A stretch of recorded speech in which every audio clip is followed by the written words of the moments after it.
How much would you panic if someone you kinda like whispered, Hail Hydra?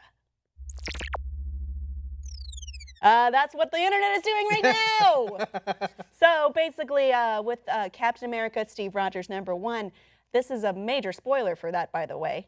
So stop or mute If you haven't heard if at you're least not that cool with that.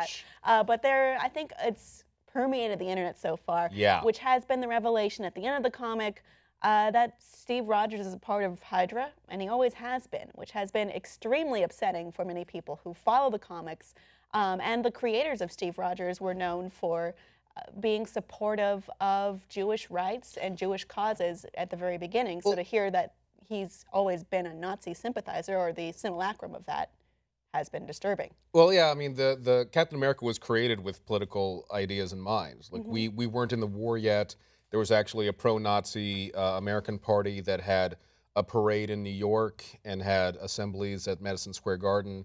And Jack Kirby and Joe Simon, two Jewish guys in New York, decided they were really ticked off about this and very deliberately made this comic where you have a weak person who, if he'd been born in Nazi Germany, would have been considered genetic trash. But in America, not only is he recruited for this Operation Rebirth, but a German Jewish scientist helps him realize his full potential and becomes this Aryan ideal who then fights the Nazi party. And it was very deliberately that message, and it's a very beautiful sort of philosophical American dream ideal versus Nazi fascism. And it's understandable that people are going to be upset because there are other stories where it ends on a cliffhanger of, I'm evil now. And there's even one of the co-creators of Captain America, Jack Kirby, along with Stan Lee, did a story years ago where Captain America is temporarily put under mind control by the Nazis. And, excuse me, it was a fun story. We dug it because, oh, this is wrong, and we know Captain America will get free, but how will he get free of this mind control? This is different. This is not... Well, because it's been deliberately said in interviews, he's not under mind control. This is Steve Rogers. Right. The editors at Marvel have said this is really Steve Rogers. This is not mind control or anything like that. And on top of that, it's not like where you have like DC's Injustice, where Superman's gone bad. But the idea is one, it's a parallel reality, so it's not the real Superman. And two, that he goes bad because something happens and he lost his way. It's not saying he's been lying to us for decades and he was never a good person. It's a bit of a different revelation. So I get why some people are upset about it and are taking it personally. Especially, let's face it, Chris Evans has made Captain America this precious cinnamon roll. He's just too good for this world. But these movies have made Captain, especially First Avenger, with the beautiful scenes between him and Stanley Tucci, it's made him a greater symbol of what this is. And frankly, there aren't a lot of Jewish characters in comics or people who really address that evil that has been done to them repeatedly. So I get people being upset. No matter what, you should never do death threats, and no matter what, you should not bully the writer.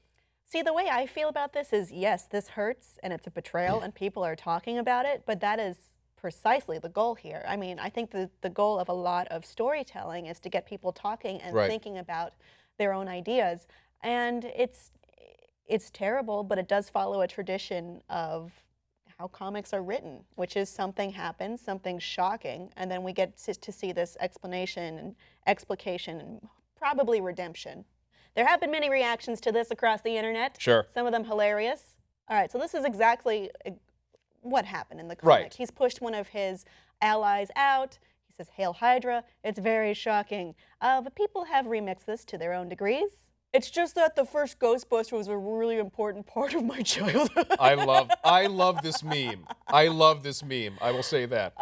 We also have Hail Hydra. Oh crap, wow, I'm sorry, what was I even thinking? I meant Hail Hydro. Hydroelectric power is a green, scalable, cost-effective, and most importantly, domestic solution to our ongoing energy crisis. I ate pizza with a knife and fork. Now, as a New York guy, yeah, it's written in Comic Sans. Any New York person knows that this would be a betrayal. Absolutely. Okay, I'm not going to read that, but I see John Galt you read in this there. is John Galt. So just a bunch of Ayn Rand stuff. it just doesn't even matter what it is. This is the Fountainhead? Sure. Or Atlas Shrugged? I don't One of those. know. I always get them mixed up because it's all bad. It's all the same. It's all bad. Oh, I'm going to get some notes about that. That's fine. And here is the ultimate remix. I love this. I could see the whole time. Fuck responsibility. Fuck responsibility is brilliant. I love I could see the whole time. I hate chimichangas. And I shot my parents. I shot my parents. So this is some people have taken this with some good humor, clearly, and I think we can all agree with, your assertion that everyone should feel this isn't the end. It's not the end, and if you're upset about it, you should feel free to say that. And if you're not upset about it, it's fine to not be upset about it, but hear the people out who are upset about it and not calling for death. That's there is a middle ground where we can talk about, I don't like this story, in the same way we can talk about any superhero story where some of us will like it and some of us won't. Absolutely. For different reasons. We can talk about Man of Steel without saying this person should die. It's when you get into that huge rage, or frankly when you dismiss it as the fact that some pros have dismissed this and been mocking or trolling some fans. I think that's frankly unprofessional. Like, we can hear people out. Well, you certainly have a lot to say about this. Yep. Because Alan has a new book out about Captain America. Well, oh, yes. Not necessarily this exact topic itself. Captain America versus Iron Man.